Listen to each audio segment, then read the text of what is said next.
I'm talking to the camera. You're talking to the camera. Actually, we're on. That's wonderful. Isn't it? Yes. I'm here in Wilmington, Ohio at the Clinton County Homeless Shelter, and I'm with Amber and Rita. Yes. And this is, I was just told it's the only shelter in the county. Yes. How big is the county? Oh, wow. How big are they, Rita? That's our population. I'm not sure. 120,000 used to be. 120,000, the whole county. And, I'm not positive. and then there's only about, last time I checked, about 12,000 in this city. So, you wouldn't think that in rural communities there's homelessness, but there's homelessness everywhere. Everywhere. And tell me about the uniqueness of homelessness here. I mean, how many people do you have here? We have 24 people right now between both of our facilities. And now you're doing not only just single men and single women, but also families. Yes. And how do you do that? How does you provide? I mean, I understand it's the only services in the county, so. We provide emergency shelter for all people. We don't discriminate against anybody. We have two facilities. Our one facility has 2 rooms that we utilize for the family rooms, and then we have 3 single women rooms on the upstairs. In our men's facility, we have 14 single men beds over there. They come in here. We provide them with food, water, necessary needs. They don't have to purchase anything while they're here. We go to the store twice a week. Rita and I are the 2 store shoppers. We do get stuff donated through everybody in the community. We are very well supported by our community and different people and different organizations. We are able to provide cab transportation through the city of Wilmington. We get 150 free cabs a month, which provides the people here at the shelter with ways to get to employment and to get to housing, to look for different things. We sit down and we do a weekly budget with them. We do an ISP with them on a weekly basis. What's an ISP? It's an individualized service plan. Gotcha. It gives us an idea of where they stand at and where we think they need to be at, or if we know of something that they have not heard of yet, giving them our insight and helping them with their case management to get them back on their feet and where they need to be. And you guys can't see, this is a kitchen in the living room, and this is a house, really. Kind of a different paradigm for me as I travel and I go into, I've been into facilities that house 1,800 people, and this is really amazing. And it has a good feel here. Now, Rita, Yes, sir. besides not wanting to be here on the video, Yes, sir.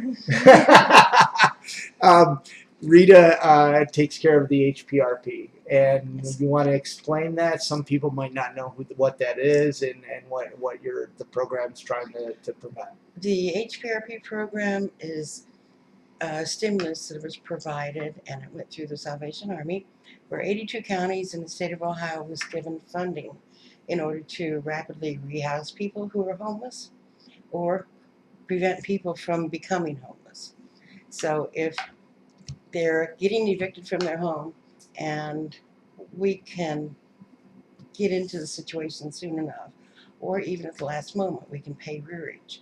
We can pay, I believe our limit is $1,500 per person to stabilize them in their home, so that they're not homeless. So the goal is to prevent them from coming from being here, homeless, losing their home, and everything else. Yes. What kind of demand are you seeing? Large demand. 10 phone calls per day normally. On average, anywhere from 10 to 20 phone calls a day. With DHL going out, you knew. Especially with the loss of DHL going out. everybody losing their unemployment now. Mm-hmm. Right.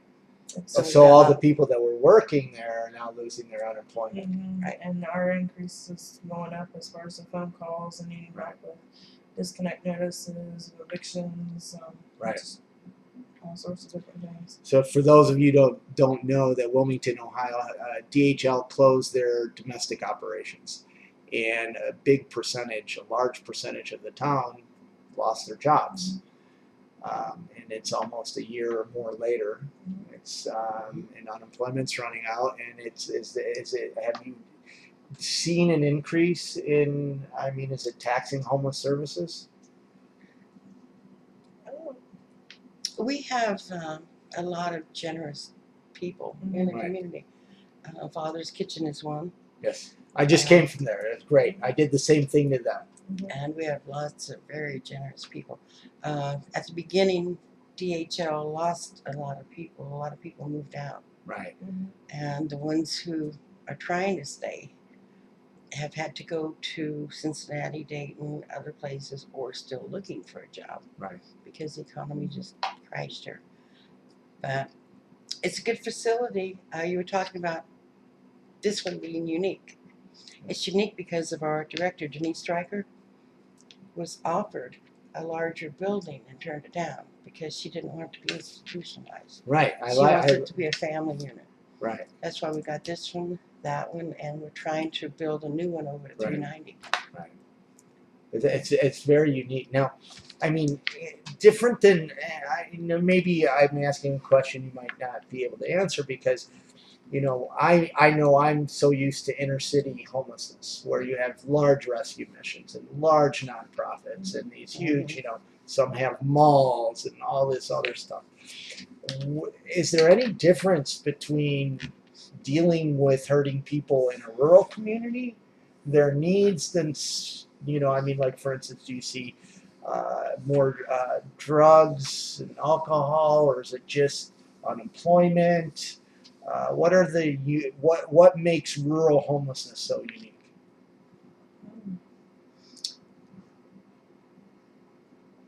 Um,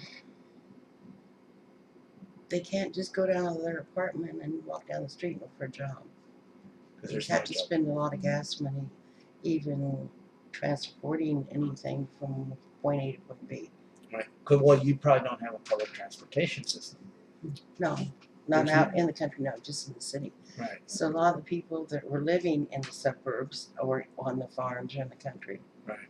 have lost things that we're not even aware of, which is their horses. They've had to sell their horses. They couldn't keep their livestock. Lots of different, Right. everything. It's hit everything. Right. Because when DHL closed, it just hit everything. Wow. Yeah, because a lot of their farmers' family worked at the. Wow. How many people come through here in a given year? Anywhere from 250 to 300.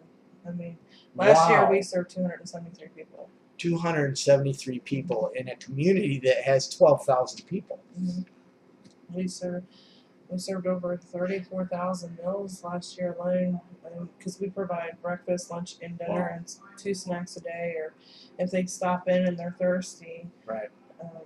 we make sure that they're fed and watered. Food baskets. We do going out, help people in the community with food baskets. furniture. Great. Wow. We not only serve the people that are staying here, but the people in the community as well. Wow. Very cool. It's a really awesome place, and thank you for having me. Thank you. How do people find you? Do you have a website? We do. We do have a website. It's www.cchomelessshelter.com.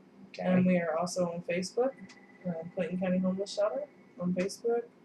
We're trying to get more and more out there. So Great. and we're constantly updating both of our Facebook account and our website. So Oh, great. Well, thank you very much Thank for you. having me.